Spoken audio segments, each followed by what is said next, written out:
इमन, तुम्हें हमेशा ये शिकायत रहती थी ना कि तुम्हें सराहा नहीं जाता इस घर में, लेकिन अब जिस तरह से तुम अपने सारे गिले शिकवे भुलाकर इस घर की जिम्मेदारी संभाल रही हो बेटा, मेरे दिल से दुआ निकलती है तुम्हारे लिए। इंसान एक हद तक ही माजी में जी सकता है चाची जान, ये बात मैं बहुत अच्छे से समझ गई हूँ। और वैसे भी हमें अपने आने वाले कल के बारे में सोचना चाहिए। अब जाहिर है आप एक हद तक ही सब कुछ कर सकती हैं, अरीश तो इस हालत में है नहीं और वो करना भी नहीं चाहती, तो फिर बचा कौन सिर्फ मैं, और मुझे ये सब करने में कोई एतराज़ नहीं है। जीती रहो बच्चे, खुश रहो।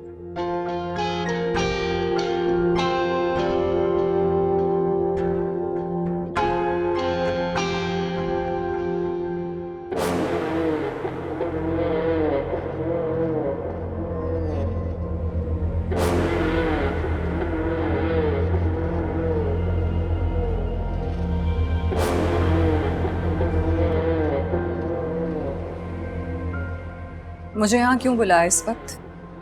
क्यों? अभी क्या प्रॉब्लम है? अभी तो घर में सब सो रहे हैं ना। तुम्हें पता है कि अरीश को पहले से मुझ पर शक हो चुका है।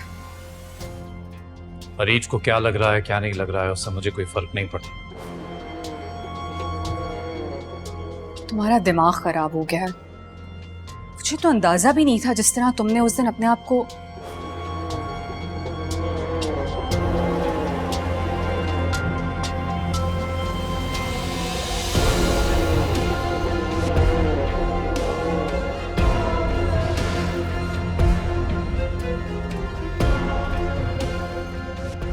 क्या हुआ? चुप क्यों हो गई?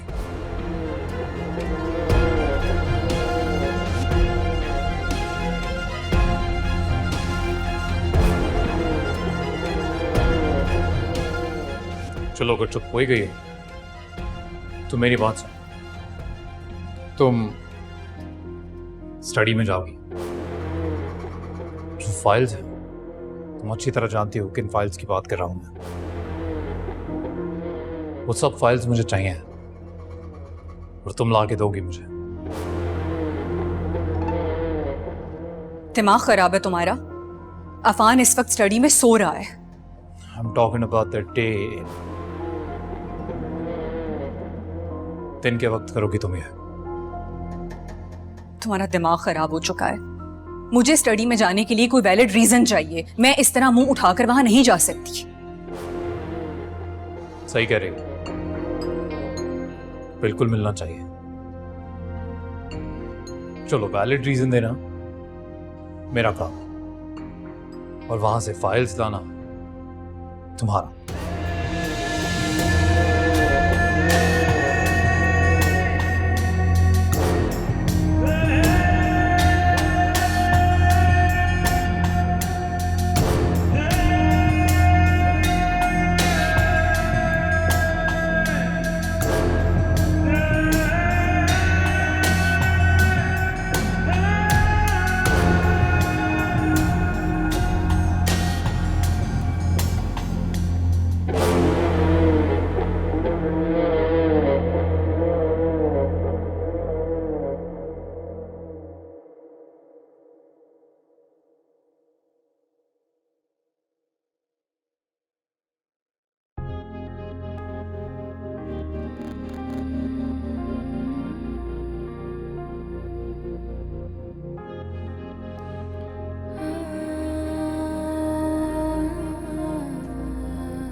अब्बू,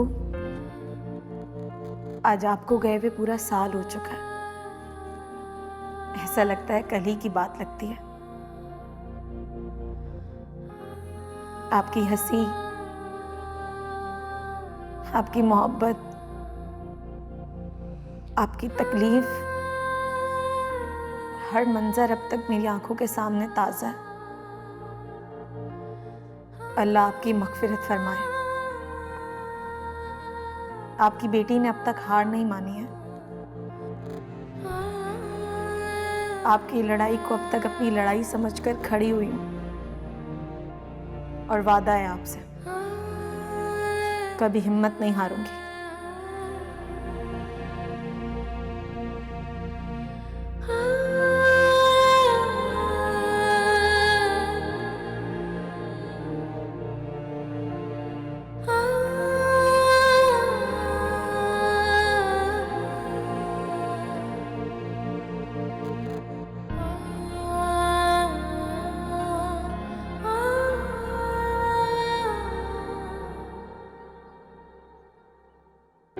इस बात का खास ख्याल रखना कि वहां जितने भी लोग हैं सब खाना खा लो, कोई भूखा ना रहे।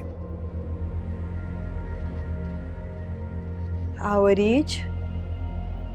सामने को भाभी। क्या है ये सब?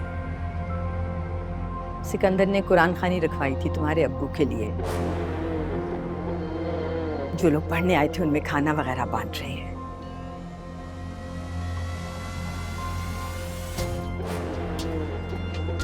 ये दिन कभी नहीं भूलूंगा मैं।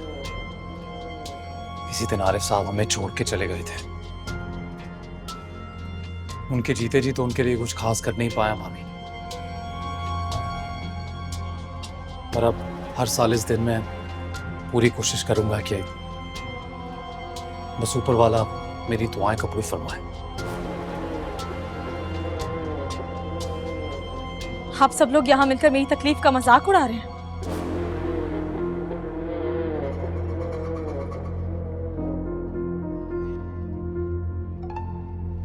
क्या हो गया बेटे, क्या कह रही हो ये? हमें दरबदर कर दिया, मेरे बाप की जिंदगी बर्बाद कर दी। उन्होंने सिसक सिसक कर अपनी जान दे दी और तुम उनके लिए दुआ करोगे, जो खुद उनकी जिंदगी में एक बद्दुआ बनकर आए थे। आखिर कब माफ करेंगी आप मुझे?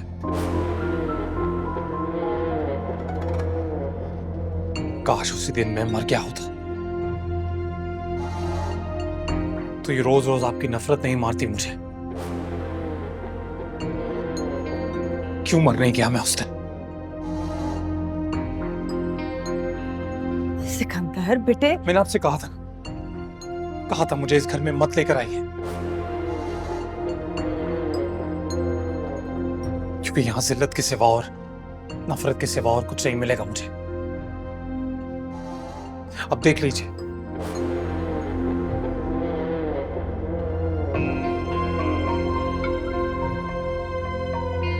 जिसके सामने लोगों ने हमेशा गिर के माफी मांगी है, शायद आप यही चाहती हैं कि वो आपके सामने गिड़गिड़ाए, आपके कदमों में गिर के माफी मांगे। तो चलिए यही ठीक है। नहीं बेटे, मैं आपसे माफी मांगता हूं।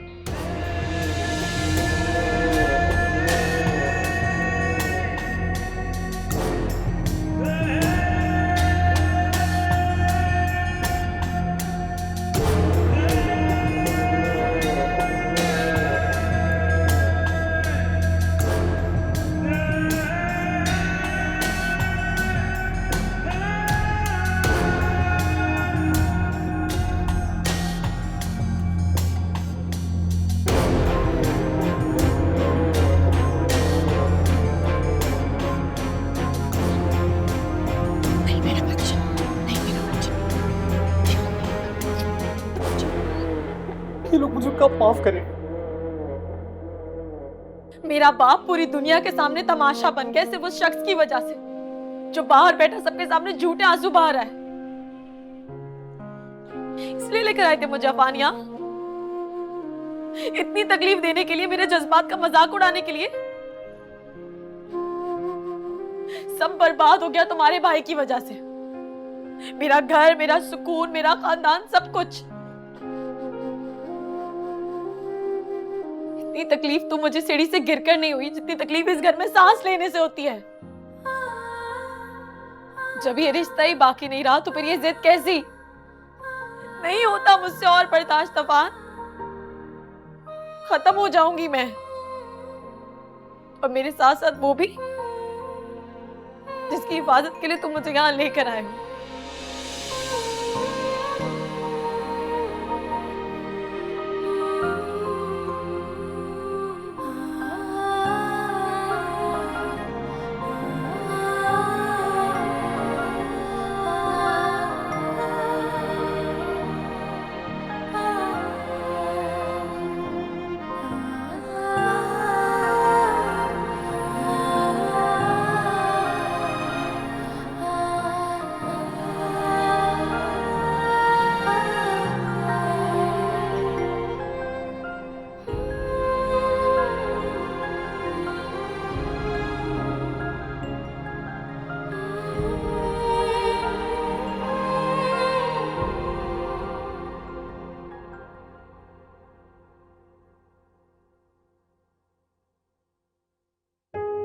खुद का कोई ठिकाना होता तो इस घर में कभी रहने नहीं आता मैं। उसकी बातों को दिल पे मत लो सिकंदर। तुम जानते हो वो जो भी कुछ महसूस कर रही है उसमें उसका कोई कसूर भी नहीं है। ये तो बस एक कुदरती सी बात है ना बेटे।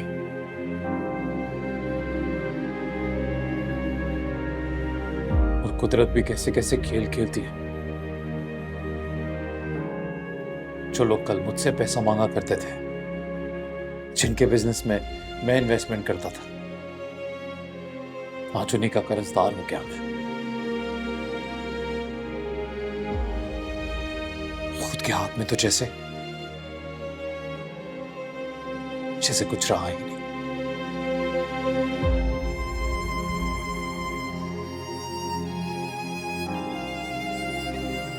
अच्छा, एक मिनट।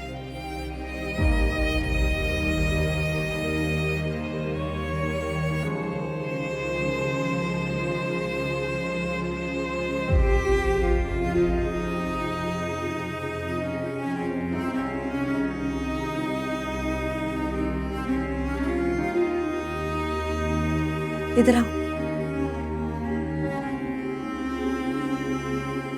ये देखो जरा, ये देखो जरा।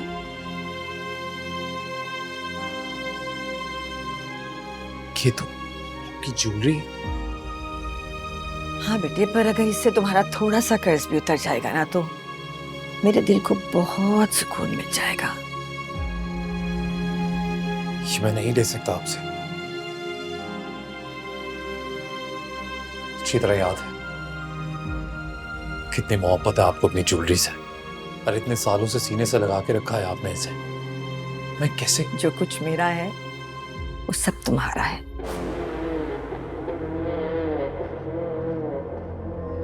इस वक्त तूफान से बात करने का सही वक्त नहीं है, लेकिन मुल्तान वाली फैक्ट्री को बहाल करने में तुम पूरी मदद कर सकते हो, मैं जानती हूँ ये। देखिए, मैं इन सब में नहीं पढ़ना चाहता, और ये ज्वेलरी भी मैं। अच्छा, चुप करके ये सब रख लो और किसी से कुछ कहने की जरूरत नहीं है। ये अरे बात कीजिए। ये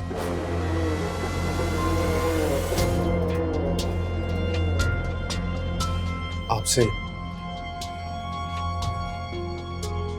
एक छोटी सी इजाजत चाहिए थी। बोलो बेटे। अपना घर था जहां दिल करे वहां बैठ जाता था। यहाँ एक कमरे में रह के टेंसी होने लगी है मुझे। तो वहाँ लाउंज में जाता हूँ तो कभी भाभी से मुलाकात हो जाती है, तो कभी एमन से। अगर आपकी इजाजत हो तो मैं कुछ देर स्टडी में बैठ जाया कर। दरअसल मैं सोच रहा था कि काम वाली जगह पे बैठूंगा तो मेरा भी दिमाग बनेगा, मैं काम की तरफ दोबारा आऊंगा, खुद के पैरों पे खड़ा होना चाहता हूँ। तुम्हारा अपना घर है बेटे, तुम जहाँ चाहो बैठ सकते हो, जा सकते हो, तुम्हें इजाजत की कोई जरूरत नहीं है। जानता था आप यही कहेंगी, लेकिन उस दिन में अफान घर पे होता नहीं है और स्टडी में उसकी सारी ऑफिशियल चीजें हैं, डॉक्यूमेंट्स एंड ऑल। मैं सोच रहा था कि कहीं उसे बुरा ना लगे, पता नहीं वो क्या सोचेगा। ना कोई तुमसे कुछ कहेगा ना समझेगा। ऐसे छोटी छोटी बातों को लेकर बैठोगे तो कैसे अपने पैरों पे खड़े होगे, है ना? सही कह रही हैं।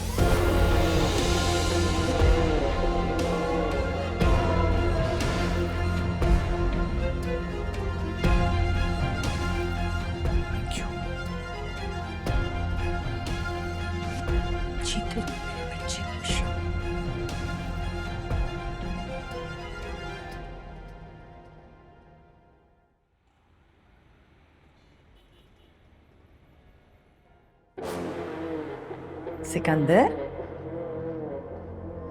यहाँ क्यों खड़े हो बेटे अकेले? बस ऐसे ही, बस सोच रहा था। और एसी भी नहीं चलाया हुआ, गर्मी में खड़े हुए? जी, जरूरत ही नहीं लगी। अच्छा एमन तुम्हारे लिए कॉफी बना रही है, साथ में कुछ खाने को चाहिए तो भेजूं? नहीं, nothing. Thank you. एसी चला देती हूँ। Thank you.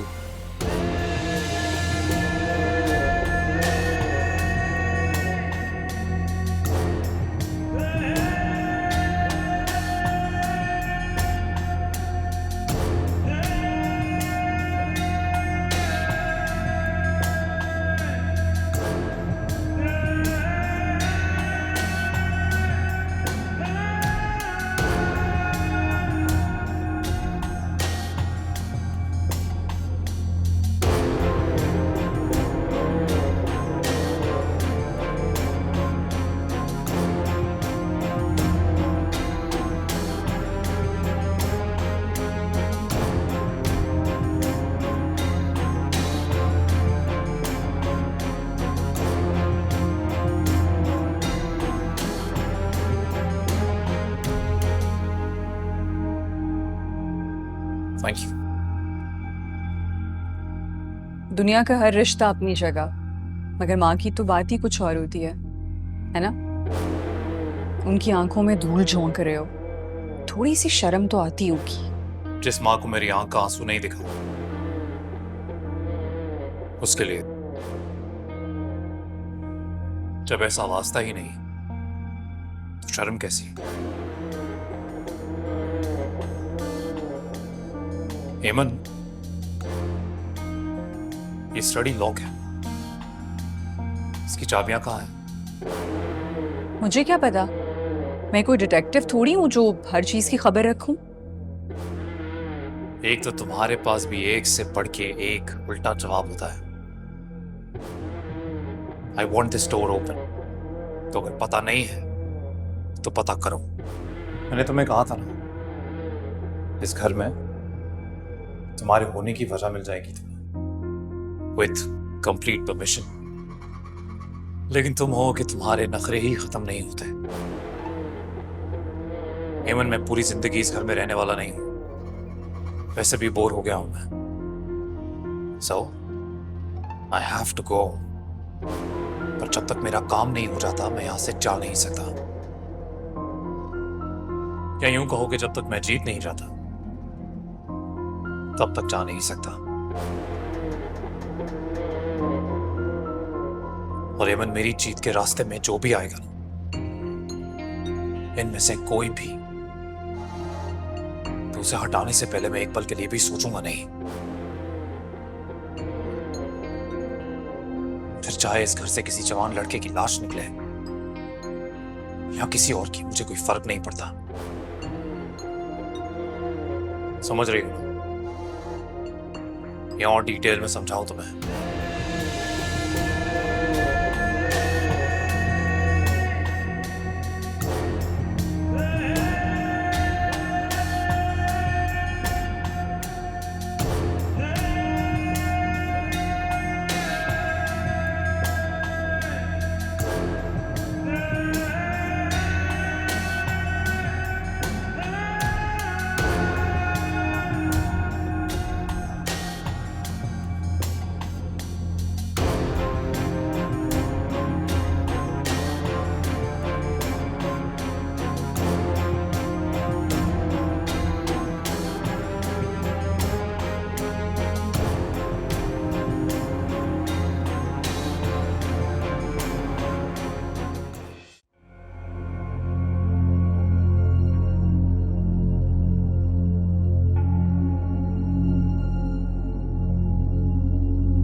से मेरी बात पर यकीन नहीं है, लेकिन मैं जानती हूँ कि कुछ बहुत बुरा होने वाला है।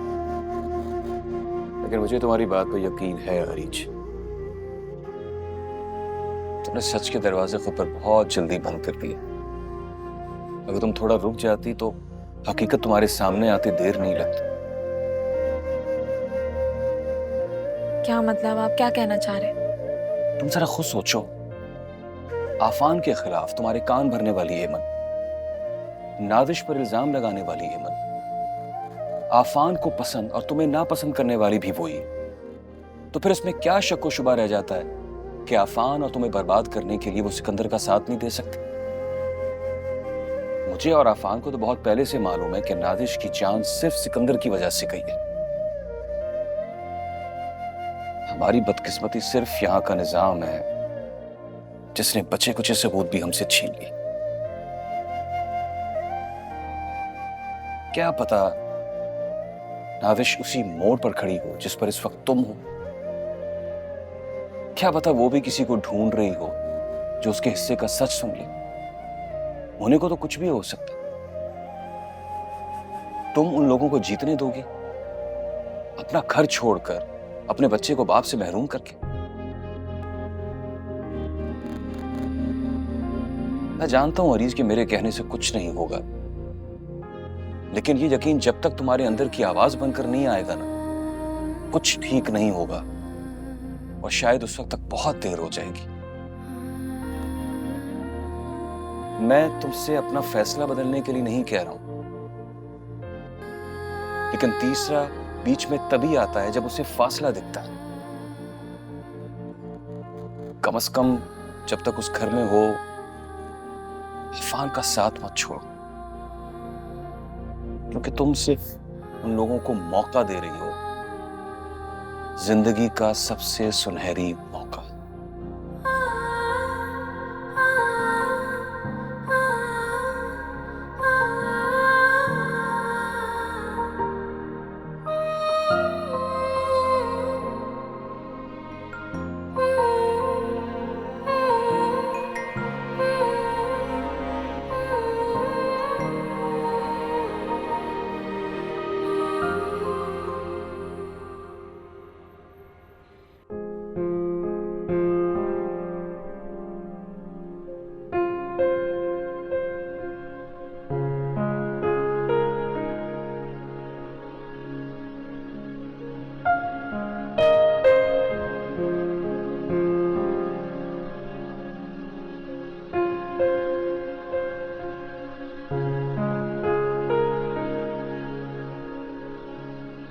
इसलिए लेकर आए थे मुझे अफान यहाँ? इतनी तकलीफ देने के लिए, मेरे जज्बात का मजाक उड़ाने के लिए? सब बर्बाद हो गया तुम्हारे भाई की वजह से। मेरा घर, मेरा सुकून, मेरा खानदान, सब कुछ। इतनी तकलीफ तो मुझे सीढ़ी से गिरकर नहीं हुई जितनी तकलीफ इस घर में सांस लेने से होती है।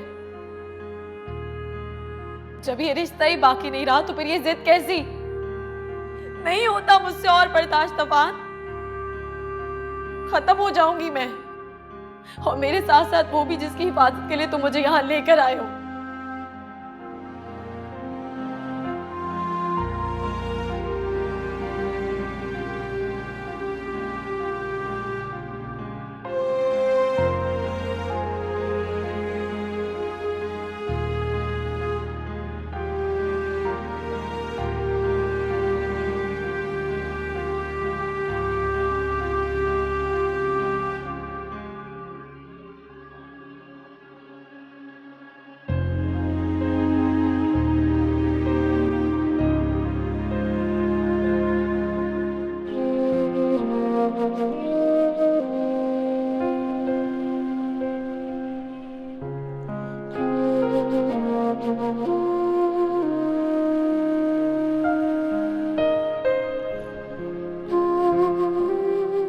तुमने सच के दरवाजे खुद पर बहुत जल्दी बंद कर दिए।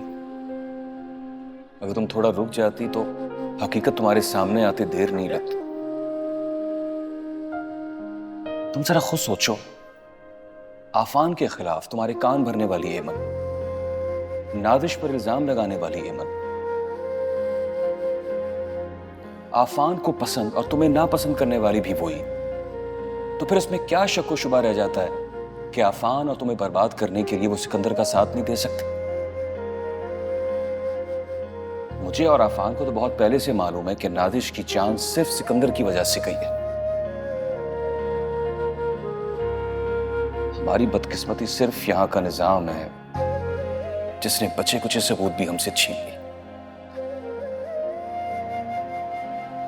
क्या पता नादिश उसी मोड़ पर खड़ी हो जिस पर इस वक्त तुम हो। क्या पता वो भी किसी को ढूंढ रही हो जो उसके हिस्से का सच सुन ले। होने को तो कुछ भी हो सकता।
अफान, मुझे तुमसे कुछ बात करनी है। इससे पहले तुम कुछ कहो, मुझे तुमसे कुछ बात करनी है।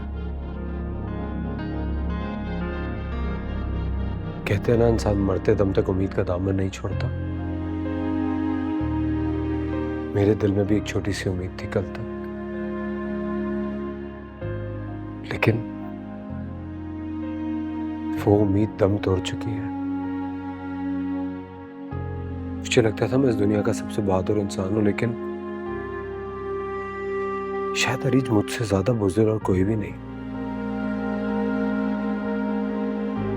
मैं तो रिश्तों के आगे, जज्बात के आगे कमजोर पड़ने वाला इंसान हूं। और मैं तुम्हें एक हद तक ही तकलीफ दे सकता हूं ना। अफान, प्लीज मुझे मेरी बात मुकम्मल करने दो। शायद दोबारा इतनी हिम्मत ना जता सकूं मैं।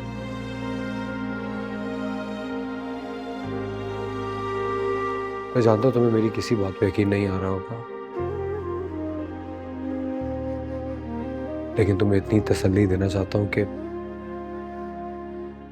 मेरा तुमसे किया हुआ वादा झूठा नहीं था।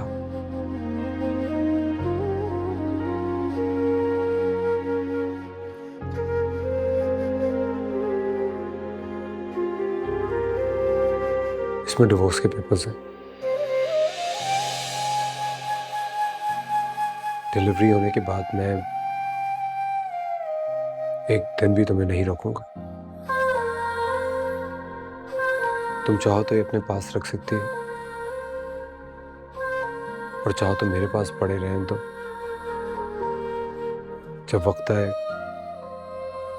मुझे बता देना, मैं साइन कर दूंगा।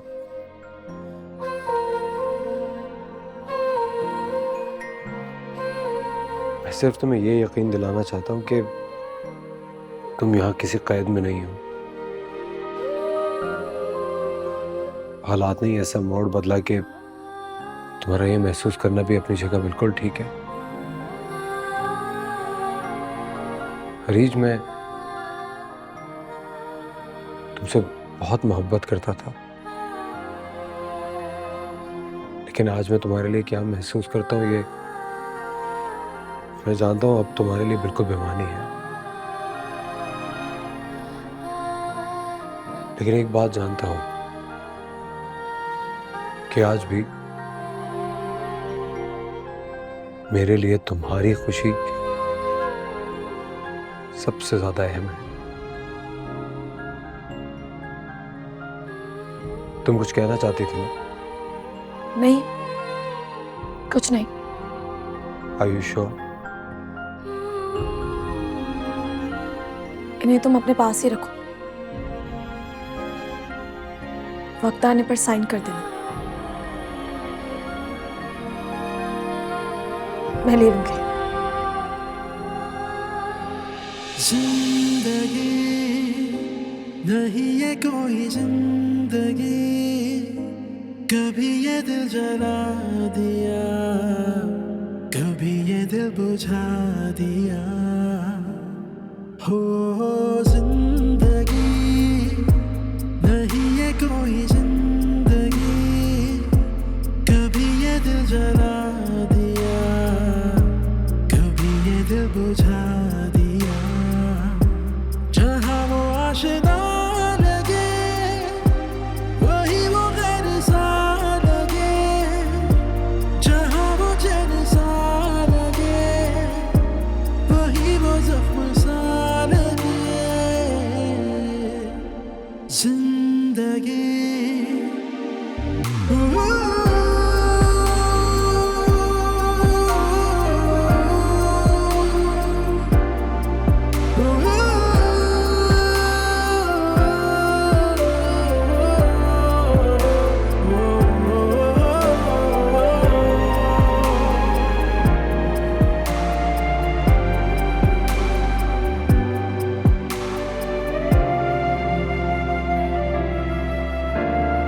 रिश्तों के शोलों का बाकी है उड़ता धुआं, लेके जाए मुझे जाने किस्मत कहाँ। रिश्तों के शोलों का बाकी है उड़ता धुआं, लेके जाए मुझे जाने किस्मत कहाँ। मजबूरी के कांटों पर क्यों चलना पड़ा मुझको, ऐसी तन्हाई में क्यों चलना पड़ा मुझको। जिंदगी नहीं ये कोई जिंदगी, कभी ये दिल जला दिया, कभी ये दिल बुझा दिया। हो जिंदगी नहीं ये कोई जिंदगी, कभी ये दिल जला दिया, कभी ये दिल बुझा दिया। जहाँ वो आशिना लगे, वही वो गैर सा लगे, जहाँ वो चैन सा लगे, वही वो जख्म सा लगे।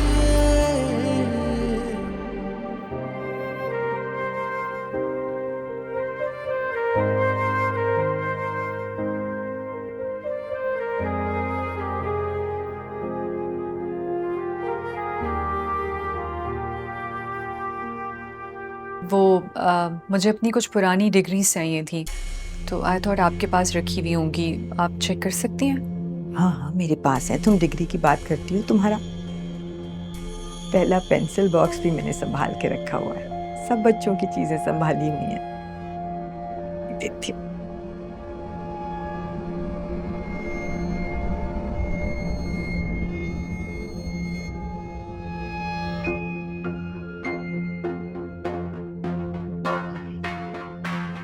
ये देखो,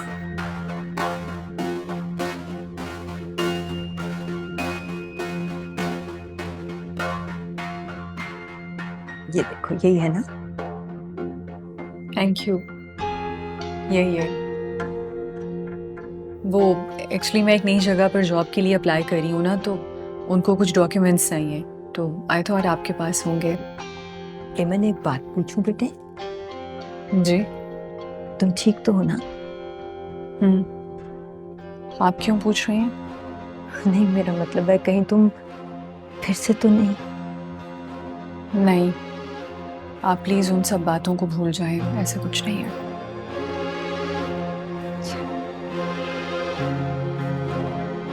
आफान आज नाश्ते के बगैर ही ऑफिस चला गया। हाँ, आजकल तो उठते ही निकल जाता है, अब कौन है उसे पूछने वाला। आप परेशान नहीं हो, सब ठीक हो जाएगा। चल मैं तो